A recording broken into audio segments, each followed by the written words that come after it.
even when we as individuals tell ourselves that they don't define us, don't define our kids. As a nation, we have invested these scores with a whole lot of importance. And I think we do that because on some deep level, we believe that they measure what matters.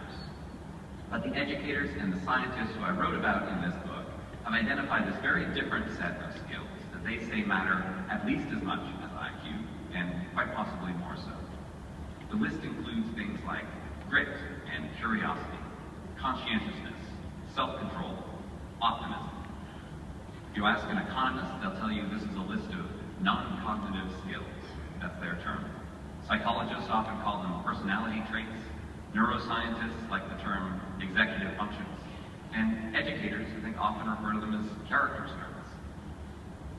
So a few years ago, when I started working on this book, I set out to follow two paths at the same time.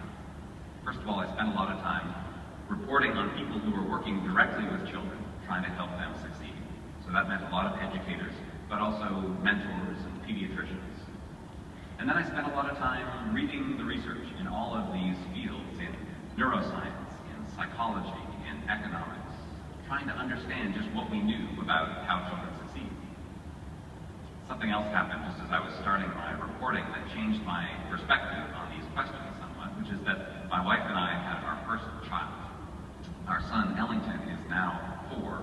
So I had a strange experience, especially in his first year of life, that I'd often be spending my mornings locked in my office at home, reading these dense neuroscience texts about the importance of early brain development. And then I'd be spending my afternoons rolling around in the living room carpet with my son, trying not to let myself get too self-conscious about how what I was reading in the morning connected with what I was doing with him in the afternoon. But it was hard not to think of him as my little experimental subject. And the research that had the biggest impact on me as a parent, especially during those early years, all had to do with the biology of stress.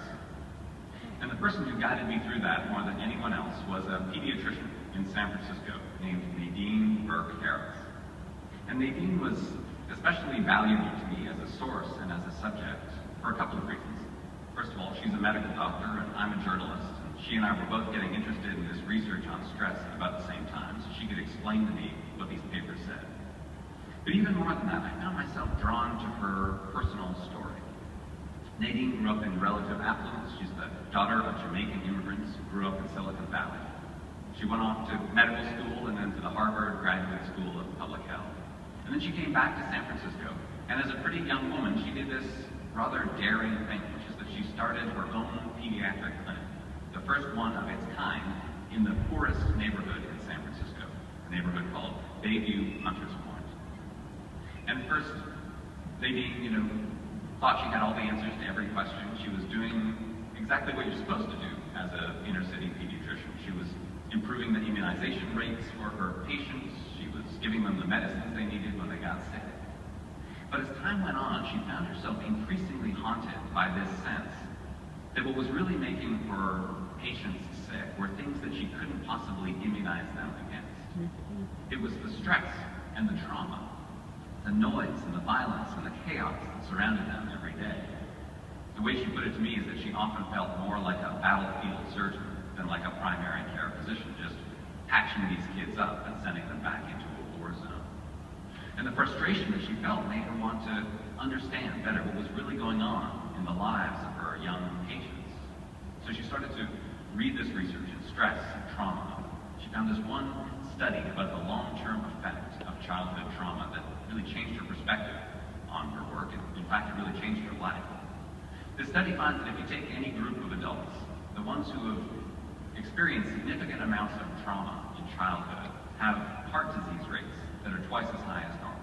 They have cancer rates that are twice as high as normal. Emphysema rates 4 times as high as normal. Suicide rates 12 times as high. And what we now understand is that the mechanism behind that phenomenon is stress. Every infant experiences stress.